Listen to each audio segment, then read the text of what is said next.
कर्म और न्याय के देवता या कहें कि ग्रह शनि अस्त हो रहे हैं। जी हाँ, 13 मार्च से लेकर 22 अप्रैल तक शनि अस्त रहेंगे और यहाँ हम बात कर रहे हैं मीन राशि वालों की। यहाँ पर ऑलरेडी मीन की अगर हम देखें तो 7.5 चल रही है, दूसरा फेज चल रहा है। तो आपके लिए तो ये बहुत खुशखबरी की बात है। जिन भी राशियों की 7.5 चल रही है, ढैया चल रही है, पनौती है, उनको शनि ने परेशान करा हुआ है या कहेंगे कि आपके कुछ कर्म ही ऐसे रहे कि शनि ने आपको मानसिक तनाव दिया, काम अटकाए, परेशानी रही, मान सम्मान को ठेस पहुंची और एहसास हुआ कि आप अकेले हैं, लोगों ने हमें छोड़ दिया। इन सब दौर से आप गुजर रहे हैं, लेकिन यहाँ पर यही शनि जिन्होंने आपको परेशान किया हुआ है, अस्त हो रहे हैं और अस्त होने का मतलब होता है कि उस प्लैनेट के जो प्रभाव हैं, अच्छे या बुरे, उनमें कमी आ जाती है। जब भी कोई ग्रह सूर्य के नजदीक आ जाता है तो जो सूर्य हैं उनके प्रभावों को समाप्त कर देते हैं और ग्रह अस्त हो जाता है। सूर्य का प्रकाश इतना है कि यहाँ पर जब सूर्य 15 तारीख को आएंगे तो पूर्ण रूप से शनि अस्त हो जाएंगे और 13 तारीख से ये प्रभाव आपको दिखने लगेगा। तो यहाँ पर शनि अस्त हैं और शनि के जितने भी नेगेटिव परिणाम थे आप ही की राशि में, वो अब समाप्त होंगे। आपको मानसिक शांति मिलेगी। शनि की जो दृष्टियां होती हैं वो कहीं ना कहीं नेगेटिव परिणाम देने वाली होती हैं। कहा भी जाता है कि शनि की ओर ना देखें, उनकी दृष्टि शुभ परिणाम नहीं देती। और जो गुरु है आपके खुद के लॉर्ड, उनकी दृष्टि को पावन अमृत तुल्य माना गया है। तो यहाँ पर अगर हम मीन राशि की बात करें तो जो गुरु हैं वो वक्री से मार्गी हो चुके हैं और शनि अस्त हो जाएंगे। तो ये समय आपके लिए बहुत लाभकारी है, हम कहें कि बेस्ट है। उन्नति के रास्ते खोलेगा, मानसिक शांति मिलेगी, स्वास्थ्य में सुधार होगा, पार्टनरशिप ठीक रहेगी, वैवाहिक जीवन अच्छा होगा। सभी कुछ यहाँ पर आपको एक पॉजिटिव रिजल्ट देगा। लेकिन ये जितना भी हम बताते हैं ट्रांजिट के आधार पर बताते हैं, आपकी खुद की कुंडली में ग्रहों की स्थिति कैसी है, स्पेशली शनि और गुरु की स्थिति कैसी है, इस पर भी बहुत कुछ निर्भर करता है।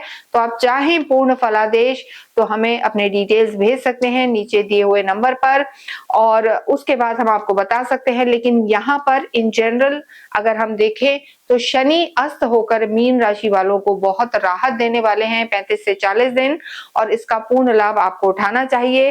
देखिए, शनि की 3 दृष्टियां हैं। तीसरी दृष्टि आपके तीसरे ही भाव में है और सप्तम दृष्टि आपके सप्तम पर है, 10वीं दृष्टि आपके 10वें भाव में है। तो यहाँ पर आपका पराक्रम, कॉन्फिडेंस बढ़ने वाला है, वैवाहिक जीवन अच्छा होगा और कर्म में जो परेशानियां आ रही हैं, अड़चने आ रही हैं, नहीं प्रॉपर आपके काम बैठ रहे हैं, वो सब भी अब स्पीड अप होंगे।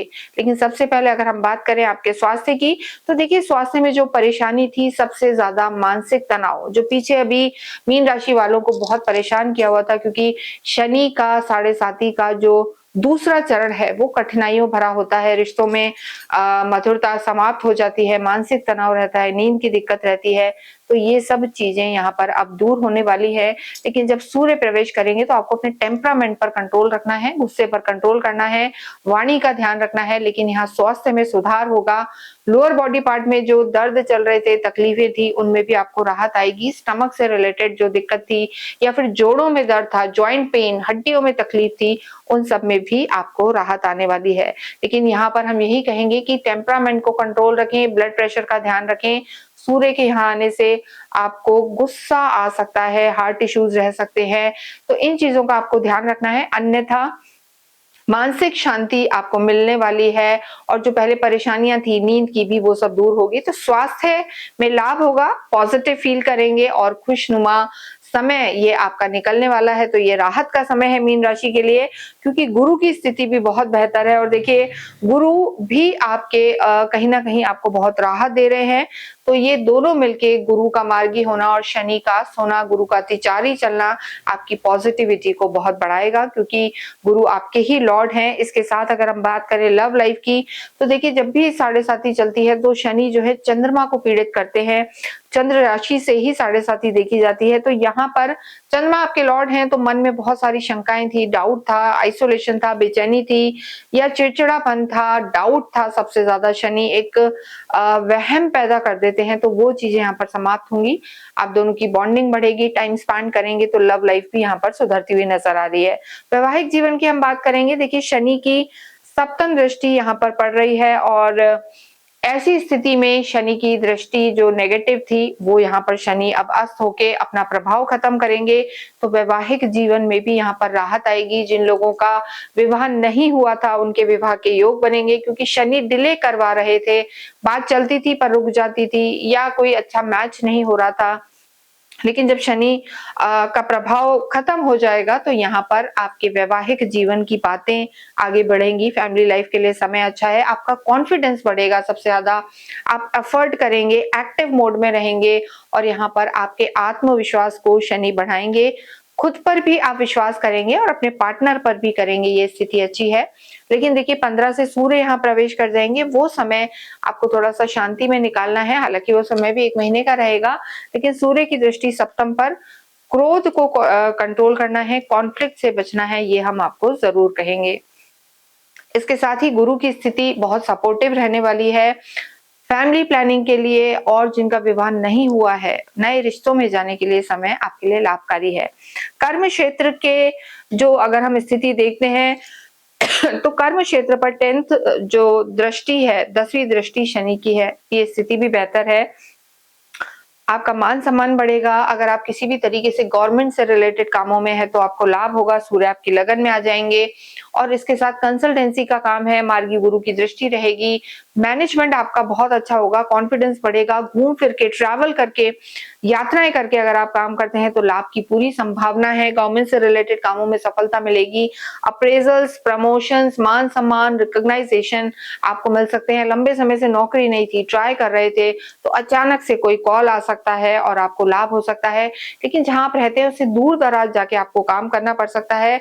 ये समय जो लोग ऑलरेडी अपने नेटिव प्लेस से दूर हैं, विदेशों में रह रहे हैं, या डोमेस्टिक में भी आप अपने नेटिव प्लेस से दूर है, तो लाभ का समय आपका ये रह सकता है। लेकिन यहाँ पर एक चीज हम जरूर कहेंगे कि अगर आप मैन्युफैक्चरिंग के काम में है, प्रोडक्शन हाउसेज में है, मशीनरी का काम है, ऑयल, पेट्रोल, गैसेस या लोहे से संबंधित या कंस्ट्रक्शन से रिलेटेड कार्य है, तो वहां पर धीमापन आपको रह सकता है, क्योंकि ये सारे काम शनि के अधीन है और शनि अस्त होकर इन कामों में धीमापन लाएंगे। तो इन सब लोगों के लिए हम कहेंगे पैसा ज्यादा ना लगाएं, ना ज्यादा इन्वेस्ट करें, और रिस्क टेकिंग कैपेसिटी उसको कम रखें, रिस्क ना लें, ये आपके लिए बहुत ज्यादा जरूरी है। तो ऐसी स्थिति में कार्य बढ़ेगा, और लंबे समय से जो आपको लग रहा था कि मैं मेहनत बहुत कर रहा हूं पर परिणाम नहीं आ रहे, कई जॉब वाले लोग कहते थे कि हमें एक ही जने को 4-4 लोगों का काम दिया हुआ है, बहुत सारी जिम्मेदारी है, पर परिणाम नहीं है, तो यहाँ पर आपकी सफलता के नए रास्ते खुलेंगे, धन की स्थिति बेहतर होगी, और आपको सफलता भी मिलेगी, राहत की सांस आप लेंगे। पीयर ग्रुप, सबॉर्डिनेट्स, कलीग्स के साथ आपका तालमेल यहाँ पर बैठेगा।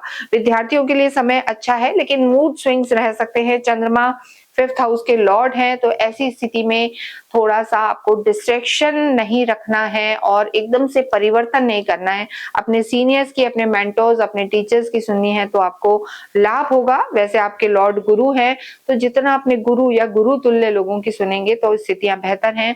धार्मिक स्थिति बेहतर होगी जब मानसिक शांति मिलेगी, मानसिक तनाव समाप्त होगा, तो आपकी बुद्धि सात्विक होगी, आपका पूजा पाठ में मन लगेगा, यात्राएं बढ़ेंगी आपके, और लाभ का समय है। घर में मांगलिक कार्य होंगे, गुरु मार्गी होके भी लाभ पहुंचाएंगे, और शनि अस्त होकर आपकी अड़चनों को रोकेंगे। भाग्य की अगर हम बात करें तो भाग्यशाला की मंगल है, आपकी राशि स्वामी के परम मित्र हैं, और शनि भी जब अस्त हो जाएंगे, क्योंकि शनि अस्त होके शनि और मंगल की बहुत अच्छी नहीं जमती, तो भाग्य भी यहाँ आपका साथ देने लगेगा। शुक्र उच्च के हैं, तो ऐसी स्थिति में ओवरऑल अगर हम कॉम्बिनेशन देखें तो मीन राशि वालों के लिए ये समय बहुत बहुत अच्छा रहने वाला है। लेकिन आपको जल्दबाजी नहीं करनी है और ईगो नहीं रखना है, ये सोचना कि मैं ही मैं हूं, वो स्थिति आपको थोड़ी संभालनी है, क्योंकि आप ही की राशि में सूर्य भी प्रवेश करेंगे, और सूर्य रहेंगे जो कभी कभी थोड़ा सा ईगोइस्टिक बना देते हैं। तो आपको कहते हैं ना, जोश में होश नहीं खोना और बैलेंस बना के रखना है। अगर आप ऐसे चलते हैं तो आपको बहुत लाभ होगा। इस पूरे ही दौरान आपको ओम शम शनिश्चराय नमः का जाप करना है। स्ट्रीट डॉग को आप फीड करें।